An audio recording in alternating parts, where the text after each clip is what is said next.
fellow Cowboys fans. I'm Marcus Aurelius Maximus.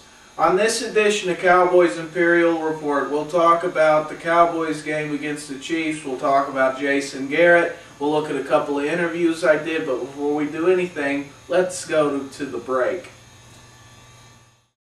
Hey girls, are you looking for a pro football talk website made for women and by women? Then you can do no better than girlsgonefootball.com. It has its own message board where you can chat with other women about the game of football. It has its own blog page where you can see some of the news going on and comment on it. And if you follow Twitter updates, then you can follow T.O. and Reggie Bush, for instance. It's all on girlsgonefootball.com, a proud supporter of Cowboys Imperial Report. Alright, welcome back to the show. Now, before we get to the interview, I want to read an article here from the Winkinator off of TrueBlueFanClub.com. He writes at the Bleacher Report or whatever that is. The links are down there if you want to go look at it, which you should go look at it and read it and comment on it. You know, don't just look at it, comment on it, for gosh sake. So anyway, this is what he wrote, an article on Pat Watkins. With Sensabaugh signed to a one-year deal, if Watkins can prove to the coaching staff that he can play, Jerry Jones may allow Sensabaugh's tenure in Dallas to be just one season. However, if the secondary suffers with Watkins starting, it will just bring flashbacks of the past two seasons when the Dallas secondary was looking mediocre. This is some writing, some quality Pulitzer Prize writing that you can find at thebleacherreport.com, written by Winkinator. So you can go there and read that. Alright, let's go ahead and get to the first interview. We've got QB09281, a moderator at TrueBlueFanClub.com. Hey QB, welcome to Cowboys Imperial Report. How are you doing? I'm doing well, how are you? Yeah. Well, let me ask you this. Do you think Cowboys fans are overreacting? My perception is that Cowboys fans tend to overreact, from time to time, regardless of the circumstances. Certainly after a win, some fans will proclaim us the greatest team in the league, when maybe that isn't the case. And after a loss, of course we suck and we'll never win another game and everyone must go. And I think the truth usually lies somewhere in between those. I think if we lose this weekend, there will be more cause to panic, although I don't think 2 and 3 would be the end of the season. I do think you need to win the games that you should win. Yeah. Is Jason Garrett the problem? I would say that Jason Garrett is a problem from time to time. I don't know that you can pinpoint any one problem, and I don't know that we always have a problem. I think sometimes, obviously, the other teams get paid. Their defensive coordinator gets paid a lot of money to figure out how to disrupt our offense. Their offensive coordinator and coaches get paid to figure out how to defeat our defensive personnel and our defensive schemes. So I think to some degree, just because we've lost, when you declare it's our problem, I think to some degree that's disrespecting those other teams and what they work throughout the week to do to beat us. But certainly I do think Jason Garrett's play calling is questionable at best, and I think that he could probably do a better job of putting not only Tony Romo, but other people in the team in a better position to succeed than he sometimes does. How do the Chiefs' strengths match up against our weaknesses? Well, really, using the word strength in conjunction with the Kansas City Chiefs is probably a bit of a misnomer. Their highest offensive ranking, I noticed, is tied for 18th. They're tied with the Lions for 18th in rushing yardage. Their total offense in terms of yardage is 31st in the league, compared to ours is 4th. Rushing offense, 18th. Ours is 3rd. Passing offense, theirs is 29th. Ours is currently 13th. Now, certainly, pass defense, they're actually rated slightly better. They're 28th in the league in terms of yards allowed, whereas we're 29th. But what I looked at was points scored and points allowed. And for the game so far, the Chiefs have scored a total of 64 points. Our Cowboys have scored 96 total. And they've allowed 112 defensively, where we've allowed 78. I would say in pretty much across the board, we match up very favorably to their team. What do Chiefs fans feel about this game? Most of the Chiefs fans that I talk to from week to week are fairly resigned that they're going to lose, no matter what. They seem to just accept that, in stride.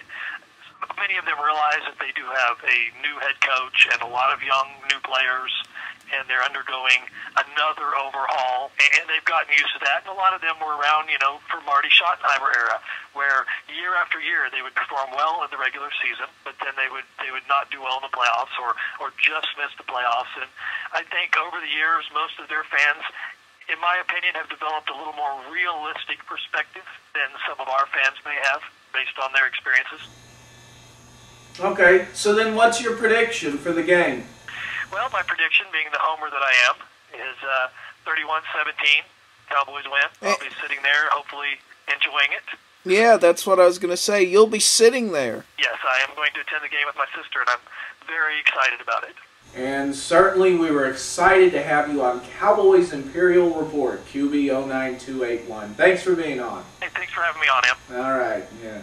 So there it is on Cowboys Imperial Report. If you, what do I need to promote True Blue Fan Club for? They get enough promotion already.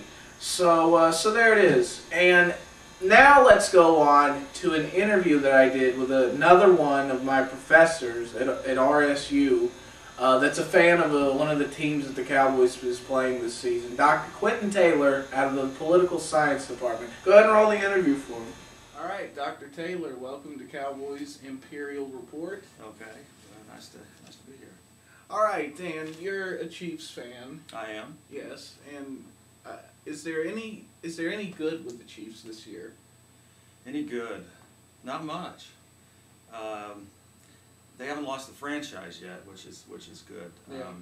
They've had a few good moments, but on the whole, the team is weak, and I just hope they win at least 1 or 2 games this year. Okay. How could they beat the Cowboys this coming week? Through a forfeiture, or perhaps they knock Romo out early and creates confusion in the offense, and the Chiefs have a really good game. But they are playing at Arrowhead, and the Chiefs tend to do better there, but I don't think it gives them much advantage this year. Okay. You talked about knocking Romo out. Well, you guys have a franchise quarterback, too. What do you think of Matt Castle? Was he worth it? You mean in terms of what we paid for him or gave up to get him? Yeah.